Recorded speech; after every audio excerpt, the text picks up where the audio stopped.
In this video, we will be discussing the meteoric rise that Rocket has been having over the last few days, why it's been doing it, what the company is and what it does, and then we're going to take a quick peek at the chart and see what the heck is going on. Now, I'm not going to say that I called Rocket exploding, but if you guys saw this video, which I'm going to say most of you didn't, because I know how many people viewed the video. I posted a video on Monday, right here, this one. 6 stocks that I think could explode. Rocket was the third stock on that list. So if you guys wanted to see what other stocks are also on that list that I also think could explode, I will link that video down into the description so that you can take a peek at that at the end of this video. So if we want to quickly look at the numbers on Rocket, the ones that we should be looking at are the short interest numbers. At the moment, Rocket currently has anywhere between 37 to 45% short interest on the stock, depending on which site you look at. Now, I'm not entirely sure how those numbers can be different. In theory, they should be all the same. Not really sure where they're pulling their numbers from. So the sites that I've checked out give anywhere between 37 and 45% short interest. And that is actually quite a lot. Now, no, it's not GameStop at being over 100% short, but in the world post GameStop, yeah, it's a decent amount. And not only does Rocket have a high short interest, but that short interest is going up. The short interest on the stock has risen 21% since its prior month, which means that more people are for some reason shorting Rocket. Rocket also seems to be a heavily talked about stock on the Wall Street Bets community on Reddit, as they do love their heavily shorted stocks. So I'm sure that there are a lot of retail traders in this stock as well. So what is Rocket Companies? Well, Rocket is actually a company based in Detroit. And as somebody who lives about an hour outside of Detroit, I know a lot about Rocket. And with that being said, I actually have no idea why this company is being shorted so much, because the company is basically your all-in-one. It's your mortgage, it's your auto, it's any type of finance and loan. They can help you out. And this company is huge. It's not just it's not like a small little company. It's big. If my memory serves me correct, they had plenty of commercials on and about the Super Bowl. So it's not some tiny little company. And I've never gotten the impression that it was a bad company or it was a company that was going out of business, which is why the high short interest is a little bit baffling. Now, does that mean that with its current move to the moon that the stock is properly priced and that's where it should belong? I don't know. I have no idea. With all that being said, let's look at the chart and see what the heck the stock is doing. So currently we have the 180-day 4-hour chart of Rocket on the screen right now. This is currently where we are at. As you can see, it's meteoric rise. Basically a couple days ago, it was trading at or below $20. And now its high was 48. So if we just quickly draw in some Fibonacci retracements, just to give you some guidance or some general support and resistance levels, you can see that this stock uses these support and resistance levels fairly well. For the past, I don't know, basically 6 months, it's been trading between this channel of 17.50 and around 24. And then all of a sudden, a couple days ago, it decides to break out. And there's not really a whole lot to see on this 180-day chart, strictly because the only thing that we're interested in is this section right here. But I just like to show you guys what it looks like far away to see if we can find any price levels that have been put in place. It looks like back here, there's been some solid price levels that I might come back to later in the video.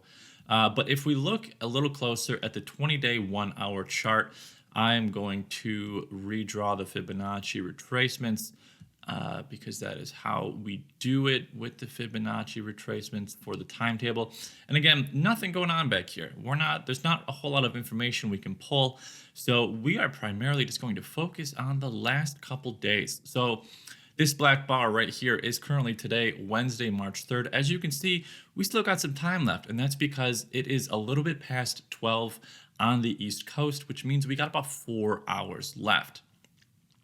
And so this was yesterday. This was when it basically decided to start going to the moon. It hit its high of $48 in the pre-market this morning, Wednesday, and has basically been coming slowly back down to earth ever since.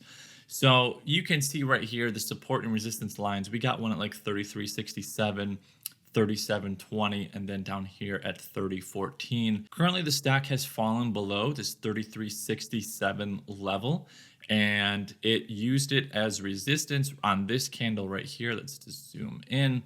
It used it as resistance on this green candle. It couldn't break it. This next candle is known as a spinning top, which is never really a great sign because you again can see it could not get past that 33.67 line of resistance.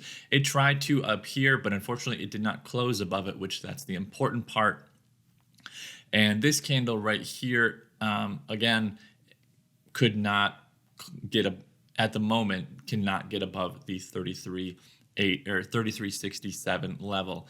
So if we zoom in even closer, let's look at the 5-day, 5-minute chart. Let's get a closer look at what is going on intraday 1947. So if we just look at it even closer, on this timetable, it's showing 34.01 as a line of resistance, which is basically a couple pennies off of what the previous timetable was showing. And you can see that it is unable to really get past this $34 level. This blue line right here is the 20-day moving average. When we're looking at stocks this close, the 20-day moving average is a good average to look at. It uses the stock ends up using this as support and resistance. It sort of rides it like a wave. And at the moment, this candle at 12.05, we are a little bit well below the 20-day moving average. So one thing that obviously you probably want to know is, where is the stock going to go? I don't know, and neither does anybody else. But here's what my suggestion would be. My honest suggestion, if I was in the stock, and full disclosure, I'm not in the stock and I do not plan to get into this stock. But if I was to get into this stock, I would wait. Basically, the only reason that I would wait is because we don't know yet if this was it. We don't know if this was strictly pump and dump. We do not know. So what I would do is I would basically just watch this stock for the rest of the week. And if we break some key lines of support and we start trading basically back in the $20 range, then I would stay away from this stock. But if we find support somewhere above in this range where we currently are, I'd have to guess somewhere above 30, then, we can look at it again. But I'm going to actually go back to this 180-day chart. I'm going to remove the Fibonacci, and I'm just going to go back here because I think back here are going to be some key lines of support. So we got 30, let's see, 31.08 is one, and then I like 30, let's do 34.02. These levels of support were put back in place basically back in August, around earnings time.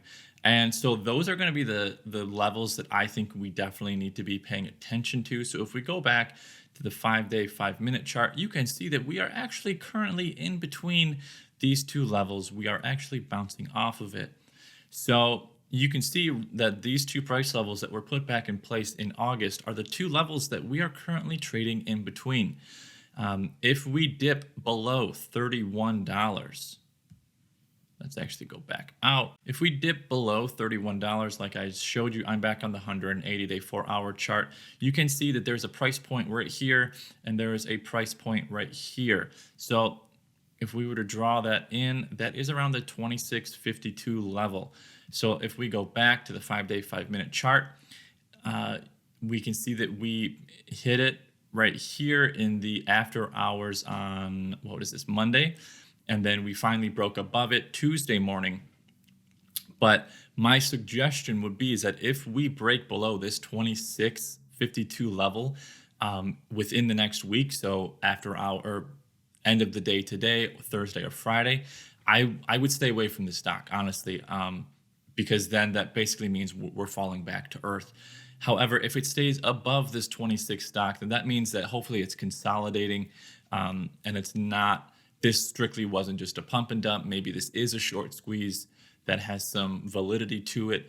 But currently, at the moment, if you are not in this stock, I personally would not get in this stock and basically figure out and basically to see what the stock is going to do.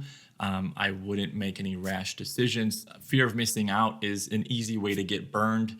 So just please use caution. Don't throw your life savings into the stock.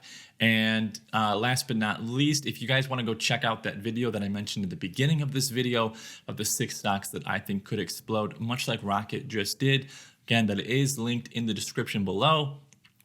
And as always, I will see you guys next video.